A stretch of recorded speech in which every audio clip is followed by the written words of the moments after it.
प्यारे बच्चों, अब हम क्वेश्चन नंबर 10 देखेंगे।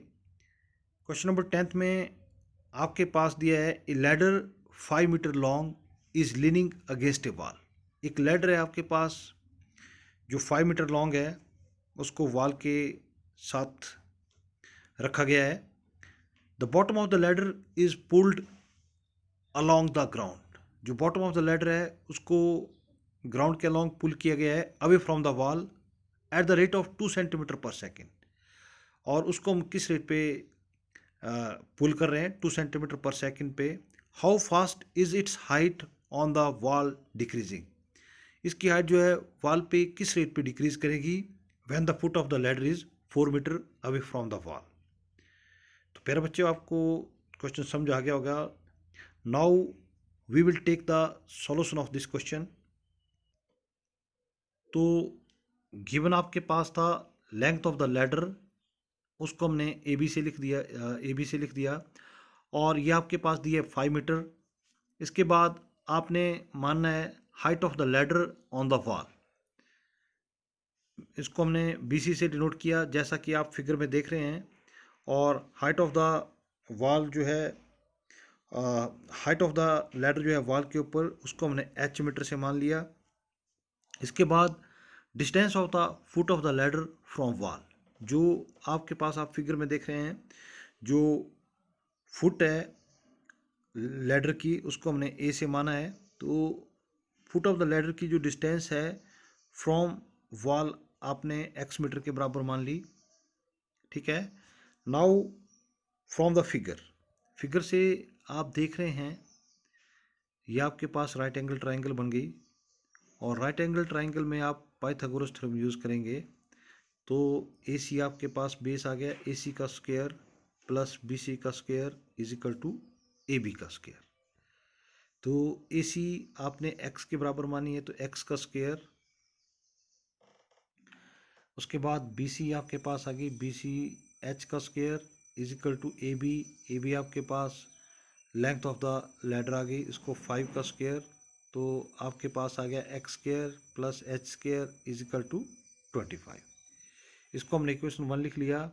Now differentiating equation 1 with respect to T. Equation 1 को हम डिफ्रेंशिएट करेंगे विद रिस्पेक्ट टू टी। तो एक्स स्क्वायर का डेरिवेटिव पहले आपने विद रिस्पेक्ट टू एक्स निकाला, 2x आ गया। फिर एक्स का derivative with respect to T, D x upon D T.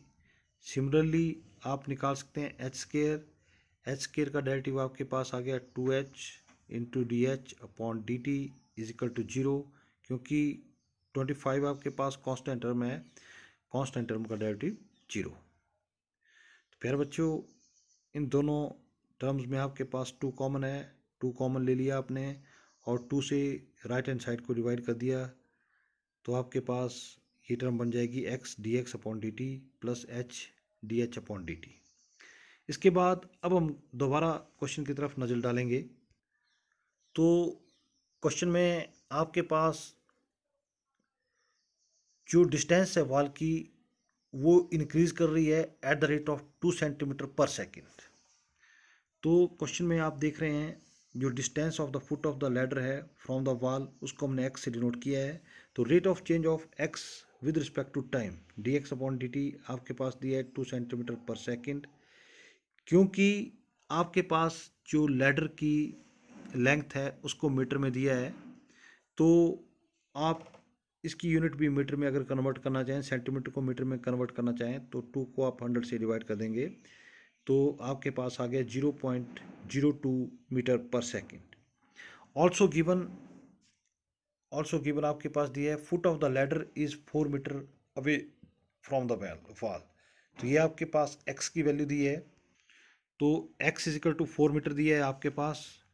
आपने जो एक्स की वैल्यू है इसको इक्वेशन 1 में डालना, यहाँ से आपके पास एच की वैल्यू आ जाएगी।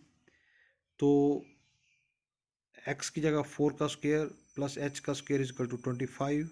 यहाँ से एच स्क्वायर की वैल्यू आपके पास आ जाएगी 25 माइनस 16, और h is equal to 25 minus 16 9 आ गया, तो एच इज इक्वल टू 9, और एच की वैल्यू आपके पास 3 आ गई। अब H D x upon D T और एक्स इनकी वैल्यू को आप इक्वेशन 2 में पुट करेंगे, वहाँ से आपके पास dH/dt की वैल्यू आ जाएगी। तो प्यारे बच्चों, जब हम x, h और dx/dt की वैल्यू इक्वेशन 2 में पुट करेंगे तो आपके पास x की जगह यहाँ पे 4 आ गया, dx/dt की जगह आपके पास 0.02 आ गया, प्लस h की वैल्यू आपने यहाँ पे 3 निकाली, 3 इंटू dH/dt। तो यहाँ से आपके पास 3 इंटू dH/dt को यहीं पे रखा, इजिकल टू इसको पहली तरफ ले जाएंगे तो माइनस का साइन आ जाएगा और आपके पास आ जाएगा -0.08 और dH/dt की वैल्यू आपके पास आ गई -0.08/3 मीटर पर सेकेंड। पर अगर आपने इसको सेंटीमीटर में निकालना है तो आपने इसको 100 से मल्टीप्लाई करना है। तो आंसर अगर आपको सेंटीमीटर में चाहिए तो 100 से मल्टीप्लाई कर दिया, तो जब भी आप 0.08 को 100 से मल्टीप्लाई करेंगे आपके पास 8 आ जाएगा, तो -8/3 सेंटीमीटर पर सेकेंड। यहाँ माइनस का साइन इसलिए लग रहा है क्योंकि हाइट ऑफ द वॉल जो है वो टाइम के साथ डिक्रीज कर रही है, therefore height is decreasing at the rate of 8/3 centimetre पर सेकेंड। आई होप बच्चों आपको ये क्वेश्चन समझ आ गया है। Now we will take the next question. Now we will take question number 11। Question number 11 में आपके पास दिया है particle moves along the curve. एक पार्टिकल जो है कर्व के अलोंग मूव कर रहा है और इसकी कर्व की इक्वेशन आपके पास दी है 6y = x³ + 2। Find the points on the curve at which, आपने पॉइंट्स ऑन द कर्व निकालने at which y coordinate is changing. Change in y coordinate को हम dy से लिखेंगे तो dy is changing 8 times as fast as x coordinate. तो change in x coordinate को dx से लिखेंगे तो आपके पास यहाँ पे दिया है dy = 8 × dx। So now we will take question. सबसे पहले हम लिखेंगे equation of the given curve. Equation of the given curve आपके पास दी है 6y = x³ + 2। इसको हमने इक्वेशन 1 लिख लिया। तो प्यारे बच्चों, अब इक्वेशन 1 को आप डिफ्रेंशिएट करेंगे with respect to x, we get, ठीक है। तो 6 कांस्टेंट है, ये डेरिवेटिव से बाहर आ गया और y का डेरिवेटिव आपके पास आ गया dy/dx = x³ का डेरिवेटिव आपके पास आ जाएगा 3x² और कांस्टेंट टर्म का डेरिवेटिव बच्चों आप जानते हैं कांस्टेंट टर्म का डेरिवेटिव 0 आता है। तो यहाँ से dy/dx की वैल्यू आपके पास 6 से डिवाइड करेंगे इस तरफ तो आपके पास dy/dx की वैल्यू आ जाएगी x²/2। इसको इक्वेशन 2 लिख लिया बच्चों आपने। अब हम दोबारा क्वेश्चन पे नज़र डालेंगे। तो क्वेश्चन में बच्चों मैंने पहले ही बताया कि आपके पास ये कंडीशन दिया, आपने पॉइंट्स ऑन द कर्व निकालने हैं जिन पॉइंट्स पे y कोऑर्डिनेट जो है वो चेंज कर रहा है 8 times as fast as x coordinate. तो जैसा कि पहले मैंने आपको बताया कि चेंज इन y कोऑर्डिनेट को हम dy से लिखेंगे तो dy = आपके पास दिया है 8 times 8 into as fast as change in x coordinate. तो चेंज इन x कोऑर्डिनेट को हम dx से लिखेंगे। तो हम इस क्वेश्चन में अब लिखेंगे गिवन आपके पास दिया है dy change in y coordinate जो है वो आपके पास 8 times change in x coordinate. तो dy = आपके पास 8 इंटू dx दिया है, dx से यहाँ मल्टीप्लाई हो रहा है, इस तरफ ले आएंगे तो dx से डिवाइड हो जाएगा। तो dy/dx = 8 आ गया। इसको इक्वेशन नंबर 3 लिखेंगे। तो dy/dx की वैल्यू इक्वेशन 3 से आप पुट करेंगे इक्वेशन 2 में। तो यूजिंग इक्वेशन 3 इक्वेशन 2 बिकम्स, तो इक्वेशन 2 आपके पास बन जाएगी dy/dx की जगह आपने वैल्यू 8 पुट करनी है तो 8 = x²/2। यहाँ से x² = 16 आ गया और x = आपके पास ±4 आ जाएगा। तो आपके पास x की यहाँ पे 2 वैल्यूज़ आ गई, व्हेन आपके पास दो केस अराइज होंगे। पहले लिख लिया case 1, when x is equal to 4, then from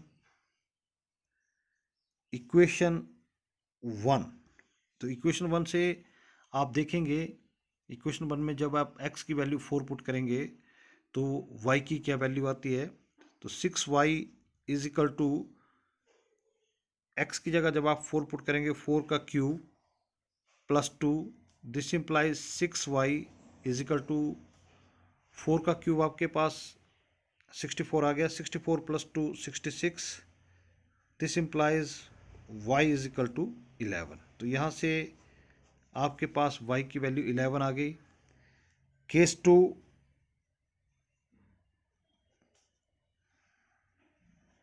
when x is equal to -4, then from equation 1।